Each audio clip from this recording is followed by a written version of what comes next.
Ake ngibingelele ke igama lami Xola Mntana kaGwala. Mfoka Goge akubingelele iqembu leMK ukuthi yini indaba nala namhlanje. Yebo, ngibingelele umsakazi. Umzwandile Goge, mobilizer we region and organizer. Njengoba silana umsakazi. Ukhona kuningi ama challenge sibonile nama objection eswabonile sawafaka. Sibukile lana kunama challenge amaningi noma ama objection amaningi esibe nawo. Sabuka na kwiportal yaka IEC ukuthi lama results lawa khona ngempela wayona true reflection yezinto noma ama slip lawa abizwa ngama result slip lawa akhishwe station. Lokho ke kwasidumaza kakhulu ukubona ukuthi kanti le information ecaptureishiwe ka IEC ayifani nale esukayo ngokweziteshi ngokuhlukana.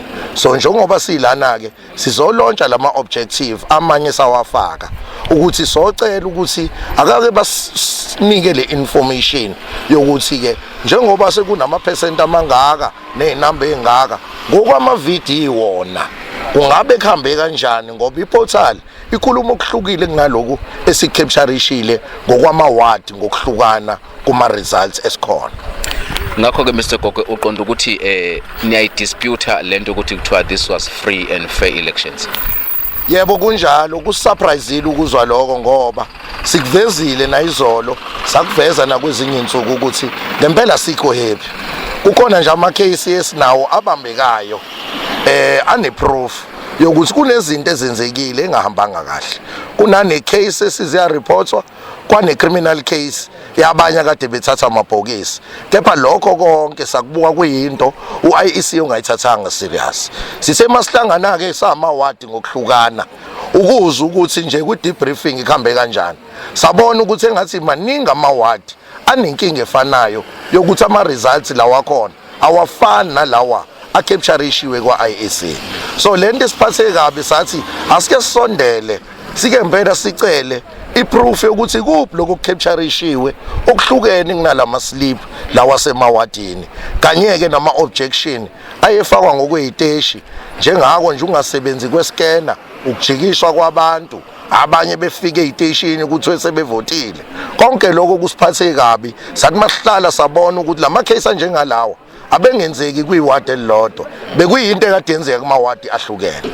So sicelile ke izolo kuyiphathimandla zaka IEC njengoba sikhona la eAthletic Stadium sibona ukuthi asilandele imigudu ebalekile futhi silandele ngokomthetho ukuthi socela ukuthi basinike breakdown yawo lama lona ama results lawa asiceli ke ngokwama ward sicela ngokwama VD ngoba ngokwethu u2/3 majority lo besikhuluma ngawo usiyawubona ema VD ngokuhlukana. Kepha mayinyuka lento izizofika kuma province sibona lama results ehamba eshintsha lokho kusenza sisole sesicela ukuthi asike sithole ibreakdown nje Moses Mabhida yonke yaka IEC. Msakazi kube surprise ukuthi izolo basithembisile ukuthi in 5 minutes 15 minutes bazosendela le information. Kwaphela from 2 o'clock isilindile sangayithola le information. In our surprise ke namhlanje siyafika manje kuseni size nethemba lokuthi le information esoyithola namhlanje basitshela ukuthi iphathimandla baseliveni and basabela impilo zabo. Sinembuzo ke eminingi esinayo la esifisa ukuyitholela impendulo kuyona ukuthi ngoba banalo ulwazi lweyinkinga nezingqinamba esipresentile kubona izolo nezinye saqhubeka siveza ngoba amanye amawadi ayaqala ayiveza ezinye izinto ezingahambanga kahle ngokwama station ukuthi yini le benza ukubabona engabaleki ukudila nale issue yalama objection while the decision ye province ithi ba understand and they are aware ukuthi kuneyinkinga ekhona but they've not been dealing with ama challenges noma lezo inkinga for sonke lesikhathi. So si surprised and lokhu kusenza siyibuza imibuzo eminingi ngokwe process esibhekene nayo.